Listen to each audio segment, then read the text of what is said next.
Hey guys, welcome back. In this episode, I want to tell you what my 25th item is.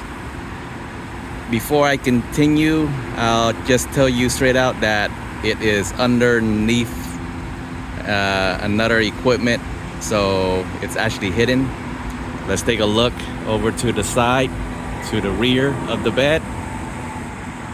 Right there, underneath my bed rack, is the rolled sports bar. That was the original item that I got for my bed.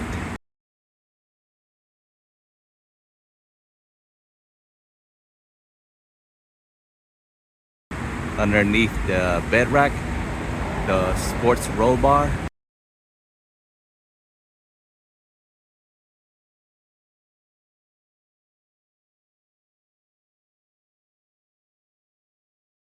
Let's make our way to the side or to the rear. You can see it better in there. Now the roll sports bar also acts as a headache rack. That is the reason that I still have it on my Jeep.